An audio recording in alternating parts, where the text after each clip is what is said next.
ജർമ്മനിൽ ഇതിപ്പോൾ എന്നോട് പറഞ്ഞു A1 സ്റ്റുഡൻസാണ് ഇന്ന് ഇവിടെ ഇരിക്കുന്നത്.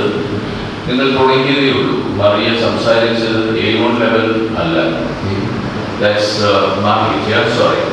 Margaret. Yeah. Okay. Sorry, Margaret.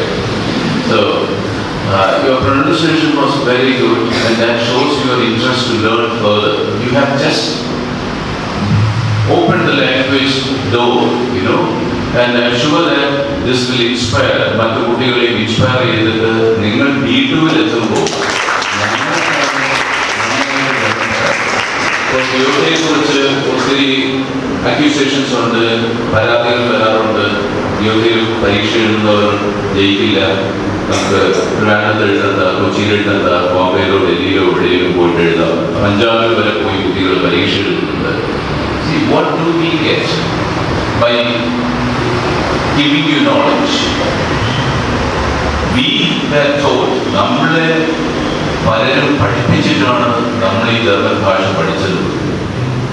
ഈ ഭാഷ പഠിക്കുന്നത് നിങ്ങൾക്ക് നാളെ ജർമ്മനിയിൽ ഒരു നല്ലൊരു ഭാവി ഉണ്ടാകാനും. ഫാദർ ജോയ്സ് പറഞ്ഞു, what is my vision of Germany? And by citizenship in Germany today. But I cannot forget the roots where I started from. And ഇന്ന് ഈ പോസ്റ്ററിൽ ഇന്ന് എൻ്റെ ഈ ഫോട്ടോ നിങ്ങൾ പതിപ്പിച്ചതിന് ഒരു കാരണം എന്ന് പറയുന്നത് എൻ്റെ ഈ ജർമ്മനിയിലേക്കുള്ള ഈ ബ്രിഡ്ജും ഈ യാത്രയും.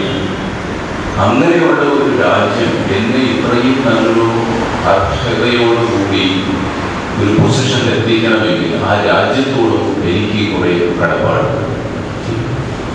ഞാൻ കഴിഞ്ഞ കുറച്ച് കാലങ്ങളായിട്ട് ജർമ്മനിയിൽ ഉള്ള ഇന്ത്യൻ സ്റ്റുഡൻസിനെയൊക്കെ ഞാൻ ഒബ്സർവ് ചെയ്യാറുണ്ട്. ട്രെയിനിൽ കയറുമ്പോൾ കാലിട്ട് മേടി വയ്ക്കും സീറ്റിൽ. അവർക്ക് നല്ല വൃത്തിയുള്ള ട്രെയിൻസാണ്. നമ്മുടെ വന്ദേ ഭാരത് മോശമാണെന്നല്ല ഞാൻ പറയുന്നത്. വന്ദേ ഭാരത് ഇത് വെരി ഗുഡ്. ഉച്ചത്തിൽ സംസാരിക്കും. പല കുട്ടികളോടും നിങ്ങളോട് ചോദിച്ചാൽ നിങ്ങളുടെ ഒരു സ്വപ്നം എന്ന് പറയുന്നത് സ്വാതന്ത്ര്യത്തിൽ ജീവിക്കുക. നമ്മുടെ നാട്ടിൽ സ്വാതന്ത്ര്യത്തിന് കുറവൊന്നുമില്ല, പക്ഷെ നമ്മൾ മനസ്സിലാക്കി ജീവിക്കണം. അത്രയേ ഉള്ളൂ. ജർമ്മനിയിൽ തീർച്ചയായിട്ടും യു ഹാവ് മോർ ഫ്രീഡം. പക്ഷേ ഏതൊരു രാജ്യത്തും സ്വാതന്ത്ര്യത്തിനും ബോർഡേഴ്സ് ഉണ്ട്, അതിരുകളുണ്ട്.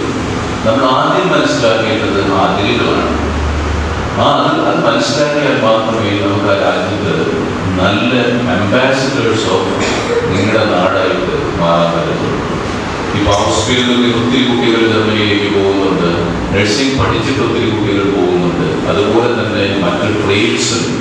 കാരണം ജർമ്മനിയിൽ ഒത്തിരി കുട്ടികളുടെ ആവശ്യമുണ്ട്. 60കളിലും 70കളിലും 1960s and 70s when Germany's youth wanted to grow for economic freedom, empowerment, employment.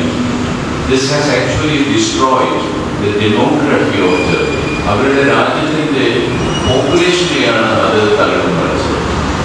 അപ്പോൾ ഇപ്പോൾ ഒത്തിരി ആൾക്കാർ പ്രായമായി കഴിഞ്ഞു, കൊച്ചുകുട്ടികളില്ല, യൂത്തിൻ്റെ പെർസെൻറ്റേജ് പോപ്പുലേഷനിൽ കുറഞ്ഞു. അപ്പോൾ ജോലി ചെയ്യാനായിട്ട് ആൾക്കാർ വേണം. എല്ലാം ശരിയാണ്. പക്ഷേ റിമെമ്പർ വൺ തിങ്, എത്ര കഷ്ടപ്പാടാണ് ജർമ്മനിക്കെങ്കിലും ഒരിക്കലും അവർ ക്വാളിറ്റിയിൽ എന്തെങ്കിലും കുറവുണ്ടെങ്കിൽ എഴുതില്ല. നിങ്ങൾ B2 പഠിച്ചിട്ടുണ്ടെങ്കിൽ നിങ്ങൾ ശ്രദ്ധിക്കേണ്ട ഒരു കാര്യം, please don't learn for certificate. You get a certificate with 60%. നിങ്ങൾ ഏറ്റവും നന്നായിട്ട് മനസ്സിലാക്കേണ്ടത് ആ 40% കൂടി എനിക്ക് എങ്ങനെ പഠിക്കാൻ പറ്റും. അപ്പോൾ ഞാൻ B2-ൻ്റെ എക്സാംസിലൊക്കെ പലപ്പോഴും പോയി ഇരിക്കാറുണ്ട്. ജസ്റ്റ് നോ നിങ്ങളുടെ ജർമ്മൻ പഠിത്തത്തിൻ്റെ ട്രെൻഡ് മനസ്സിലാക്കാനായിട്ട്. അപ്പോൾ വരുമ്പോൾ കുട്ടികൾ വളരെ നെർവസാണ്. നിങ്ങൾ ഓരോരുത്തരും നമ്മുടെ മുറിയിൽ കടന്നു വരുമ്പോൾ ഞങ്ങൾ ചിന്തിക്കുന്നത്, ഞാൻ അന്ന് പരീക്ഷയ്ക്ക് പോയപ്പോൾ എനിക്ക് എങ്ങനെയാണ് എൻ്റെ മനസ്സിലുണ്ടായിരുന്നത്, വാട്ട് ഐ വാസ് ഫീലിംഗ്. അത് പേടിയുണ്ടാകാം, നെർവസ്നെസ് ഉണ്ടാകാം, പഠിച്ചത് മറന്നു പോയെന്നുള്ളതുണ്ടാകാം. ഇന്ന് കണ്ടുവരുന്ന ഏറ്റവും വലിയൊരു തെറ്റെന്ന് പറയുന്നത് കാണാതെ പഠിക്കുന്നത്. ഏത് ടോപ്പിക് എടുത്ത് കൊടുത്താലും energy saving at your workplace, അല്ലെങ്കിൽ to get to know a land, country, ഈ ടോപ്പിക്കെല്ലാം ഇന്റർനെറ്റിൽ നിന്നുണ്ട്, നമുക്കറിയാം. ഏത് ചോദ്യം ചോദിച്ചാലും ഉത്തരം ഒന്ന് തന്നെയാണ്. നമ്മൾ അങ്ങോട്ട് ചോദിക്കും, വി ഗേറ്റ് എ സീൻ, നിങ്ങൾക്ക് എല്ലാവർക്കും അറിയാം. അപ്പോൾ തിരിച്ച് ഞാൻ പ്രതീക്ഷിക്കുന്ന ആൻസർ ഗുഡ്. തിരിച്ച് ഞാൻ ആഗ്രഹിക്കുന്ന മറ്റൊരു ചോദ്യം എന്താണ്, വി ഗേറ്റ് എ സീൻ. അപ്പോൾ ഉടൻ ചിലർ പറയും, വി ഗേറ്റ് എ സീൻ. എനിക്ക് പ്രശ്നമില്ല. പക്ഷെ നിങ്ങൾ ചിന്തിക്കേണ്ടത്, നിങ്ങളൊരു അധ്യാപകൻ അല്ലെങ്കിൽ കോളേജിലെ പ്രിൻസിപ്പൽ, നിങ്ങൾ ഇവിടുത്തെ ഒരു കോളേജിലാണ് ഇരിക്കുന്നു എന്ന് കരുതുക. പ്രിൻസിപ്പൽ നിങ്ങളെ വിളിക്കുന്നു, ചോദിക്കുന്നു, എന്തുകൊണ്ട് സൂസൻ, സുഖമാണോ? തിരിച്ച് സുഖമാണ്, നിനക്കെങ്ങനെയുണ്ട് എന്ന് ചോദിച്ചാൽ നമ്മുടെ ഭാഷയിലും അത് തെറ്റല്ല. അതുപോലെ തന്നെയാണ് ജർമ്മനിലും ഈ ഗേറ്റ് സ്തീർ എന്ന് ചോദിക്കുന്നത്. അത് ആരോടാണെന്നുള്ളത് നമ്മൾ മനസ്സിലാക്കണമെങ്കിൽ നമ്മുടെ ക്ലാസ്സിൽ അധ്യാപകർ പഠിപ്പിക്കുമ്പോൾ അത് വ്യക്തമായിട്ട് മനസ്സിലാക്കണം. പലതരത്തിലുള്ള പ്ലാറ്റ്ഫോംസ് ഉണ്ട്. നിങ്ങൾ യോഗയുടെ കൊച്ചിയിൽ കൊടുത്ത ക്വസ്റ്റ്യൻ പേപ്പർ ഇതാണ്, ട്രിവാൻഡ്രത്ത് ഇതായിരിക്കും വരുന്നത് എന്ന് പറഞ്ഞു തരുന്നത് ഒരുപാട് സൈറ്റുകളുണ്ട്. ടെലിഗ്രാമിലായാലും വാട്സാപ്പായാലും നമുക്കറിയാൻ പറ്റും. പക്ഷെ നിങ്ങളോട് ചോദിക്കേണ്ട ഒരു കാര്യം, എനിക്ക് വെറും ഒരു സർട്ടിഫിക്കറ്റ് മതിയോ? നാളെ ഈ ഹിന്ദു അക്കാഡമി എന്നെക്കുറിച്ച് ചിന്തിക്കുമ്പോൾ അവർക്ക് അഭിമാനം തോന്നണമെങ്കിൽ ഞാൻ നാളെ ജർമ്മനിയിൽ പോയി നല്ലൊരു പൗരൻ അല്ലെങ്കിൽ സിറ്റിസൺ ആയിട്ട് ജീവിച്ച് എൻ്റെ നാടിൽ അഭിമാനം കൊണ്ടുവരുന്ന ഒരു വ്യക്തിയായിട്ട് മാറണമോ എന്നുള്ളതായിരിക്കണം നമ്മുടെ മനസ്സിലുള്ള ചോദ്യം.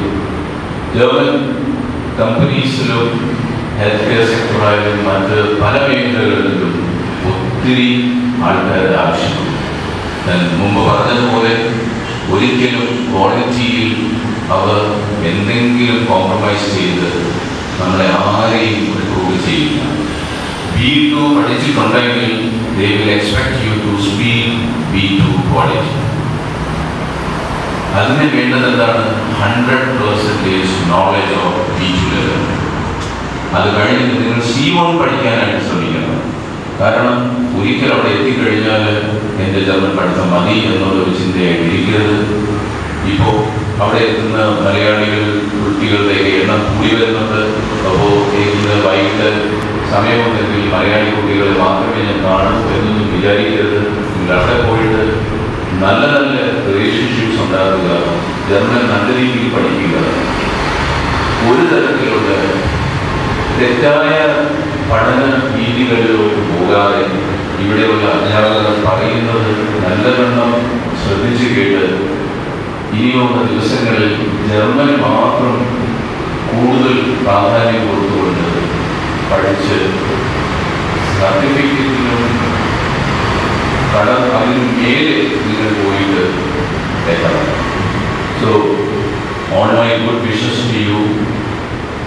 എനിക്ക് കൂടുതൽ സംസാരിക്കാം എനിക്കറിയാം, പക്ഷേ ഒത്തിരി സംസാരിച്ച് നിങ്ങളെ ബോറടിപ്പിക്കുന്നതിലും നല്ലത് നിങ്ങൾക്ക് ചില കാര്യങ്ങൾ മാത്രം പറഞ്ഞു തന്ന് നിങ്ങൾക്ക് നല്ലത് വരട്ടെ എന്ന് പ്രാർത്ഥിക്കുന്നു. Thank you very much. നല്ല സ്കൂളിലേക്ക്.